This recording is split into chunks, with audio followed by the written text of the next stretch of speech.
Howdy everyone, this time we go to Amsterdam.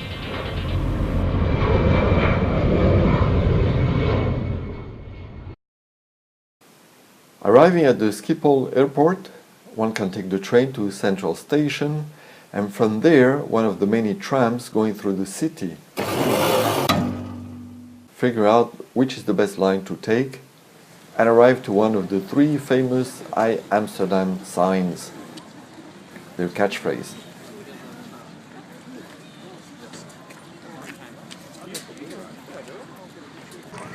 This guy was obviously very happy to be here. Maybe he smoked too much of the good stuff.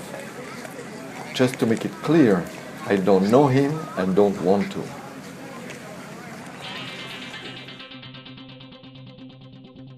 There are many things to do in Amsterdam, way too many to see for a single visit.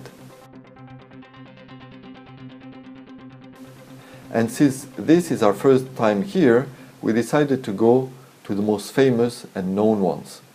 We started with the Van Gogh Museum in the Museum Square. Visitors are not permitted to take pictures, no videos.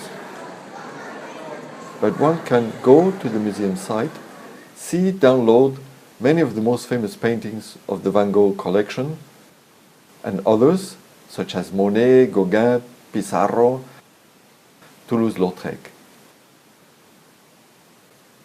Very beautiful indeed.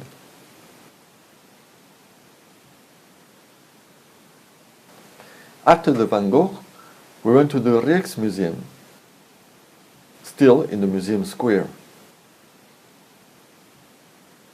just in front of the Amsterdam sign. Impressive building. Here the Gallery of Honor, and for a change one is allowed to take pictures, videos, no flash of course.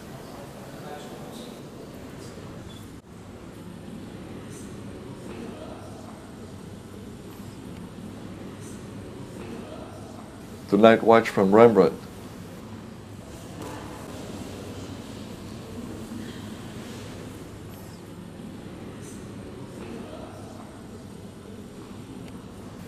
And as well in the Night Watch gallery, someone is getting his pocket picked.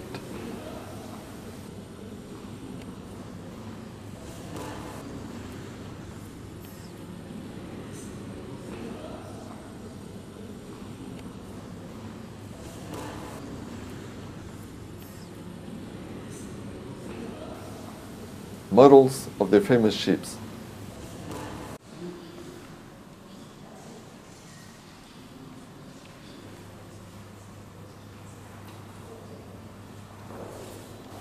Very fine and precise ink drawings.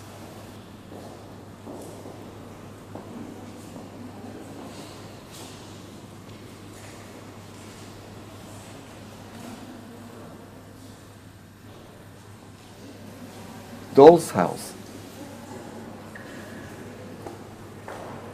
Mind you, I'm not really into dolls or doll houses, not on my Christmas wish list.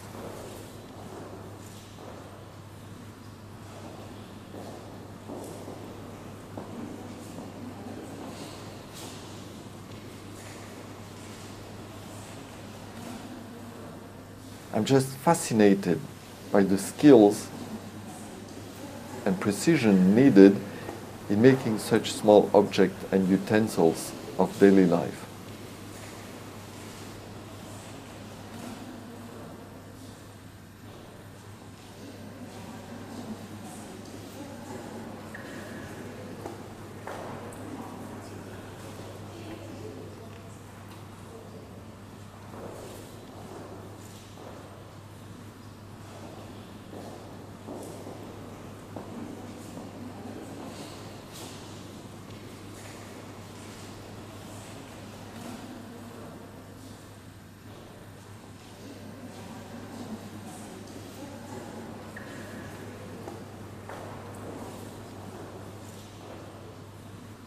They also have some fine jewelry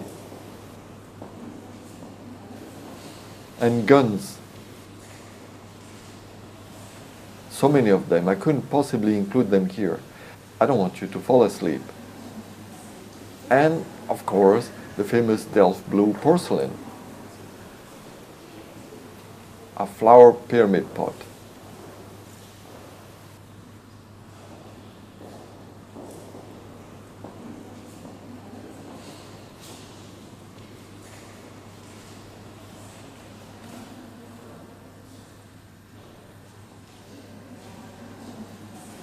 The Rijksmuseum Research Library, the most extensive art history library in the Netherlands.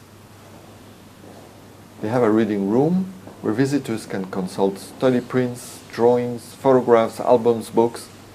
No appointment required, just provide a valid ID proof and register. After the few hours spent in the museums, we needed fresh air. Went for walks along the canals and look at the houses and buildings, so typical for Amsterdam.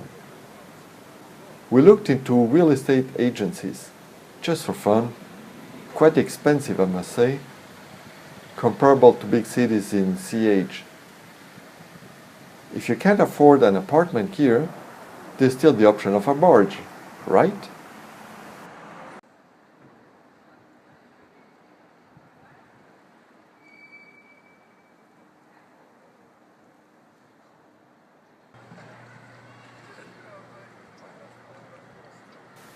All this walking, and I'm thirsty now. And who says Amsterdam says? No thanks, I'd rather have one of these. They have several of these, actually produced by the same brewery. Yes, the Big H. After a good beer, you may fancy a good smoke. Plenty of it here. Smells of pot all over the place. And after that, you can as well make a detour through the red light district. So, with our mind clear, we can go back to more serious business and have a look at the Royal Palace. This palace is actually used by the Dutch Royal House. Here, the Citizens' Hall, and in the back, Atlas. But he's carrying the celestial globe with all the stars, constellations and planets. Actually, the palace has many hidden histories. Here's one of them. You see Invidia, a woman consumed by envy. She has an emaciated body, sickly face, venomous tongue. She's so poisonous that instead of hair, serpents grow from her head. And here, King Midas, representing greed. He wanted to transform all he touched into gold. He has donkey ears, symbolizing foolishness because of another story. And death is here.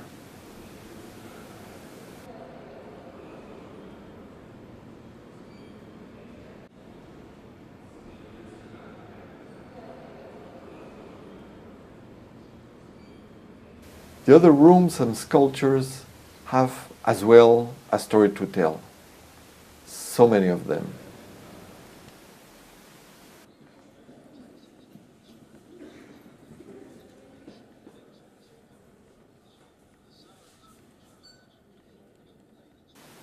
This is a particular gruesome one in the tribunal room.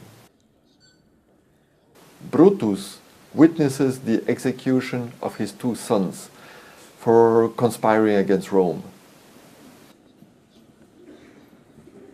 King Solomon resolves a quarrel between two mothers, ordering to divide the child they both claim as their own into two, to identify the real mother.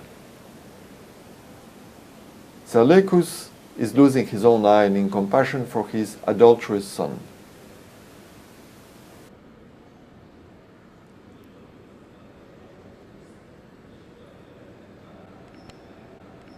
And on a lighter note, we're back to square one. Getting packed with tourists here, time to go home. Hope you enjoyed it. Thanks for watching. Until next time, bye bye.